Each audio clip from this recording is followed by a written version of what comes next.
Hello friends, तर मग आमची मॉर्निंग शिफ्ट संपल्यानंतर आम्ही सर्व निघालो आहोत आमच्या एका ऑफिस कलिगच्या घरी. खरं तर आज त्याच्या नवीन घराचा गृहप्रवेश होता आणि आम्हाला खरंच ऑलरेडी एवढं लेट झालं होतं, त्यामुळे आम्ही सर्व खूप फास्ट निघालो होतो. थँक गॉड ऑफिसचा एक कलिग त्यांची स्वतःची कार घेऊन आलेले, त्यामुळे मग आम्हाला लवकर तिथपर्यंत पोहोचता आलं. आणि मग काय गुगल मॅपवरती सर्च करत कुठेतरी चुकत फसत फायनली शेवटी आम्ही डेस्टिनेशन पर्यंत पोहोचलो. खरं तर ही बघा ना, काळ्या दगडावरची रेग आहे.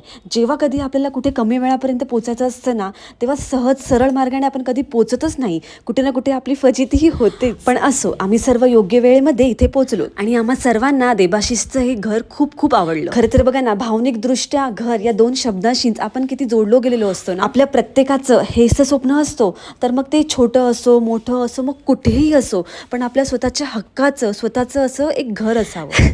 आता खरं तर आपल्या स्वप्नांची विशलिस्ट ही खूप मोठी असते, पण त्या विशलिस्टमध्ये सर्वात टॉपवर जर काही असेल तर ते म्हणजे आपलं स्वतःचं घर. आणि आजकाल महागाईमुळे स्वतःचं घर घेणं तरी कुठे सोपं राहिलंय, आणि त्यातल्या त्यात तर जर ते मुंबई आणि पुण्यासारख्या ठिकाणी असेल तर विचारच. आता एक छोटंसं घर घेण्यासाठी पण आपल्याला कितीतरी आपल्या गोष्टींचा स्वप्नांचा त्याग करावा लागतो, कितीतरी गोष्टींमध्ये तडजोड करावी लागते, तेव्हा जाऊन कुठेही गोष्ट प्रत्यक्षात खरी होते. पण ठीक आहे ना, याच त्यागामुळे कष्टामुळे जेव्हा आपण आपल्या घरातल्यांच्या चेहऱ्यावरचा आनंद बघतो, तेव्हा मग आपल्याला त्यापुढे सर्व काही फिकं वाटायला लागतं. आयुष्यामध्ये खूप काही अचीव केल्याचा आनंद आपल्यालाही होता आणि तेवढं स्वतःवर proud feel. And we are really happy for Debashis की त्याने त्याचं खूप मोठं स्वप्न पूर्ण केलं. आपल्या बरोबरचा जेव्हा आपला एखादा कलिग पुढे जातो, यशस्वी होतो, तेव्हा खरंच खूप छान वाटतं. त्यानेही खूप छान प्रकारे आमच्या सर्वांचं वेलकम केलं. त्यानंतर मग त्याला छोटंसं गिफ्ट देऊन आणि मग जेवण वगैरे करून आम्ही सर्वजण धानोरीमधून निघालो. मग त्यानंतर मला जायचं होतं मुंबईला, आणि मग लेट झाल्यामुळे माझी ज्या ट्रेनमध्ये माझं रिझर्वेशन होतं ती ट्रेन माझी मिस झालेली. त्यामुळे काय आता त्यानंतर येणाऱ्या ट्रेनमध्ये धक्केबुक्के खात मला यावं लागलं आणि त्यामुळे खूप लेट झालं.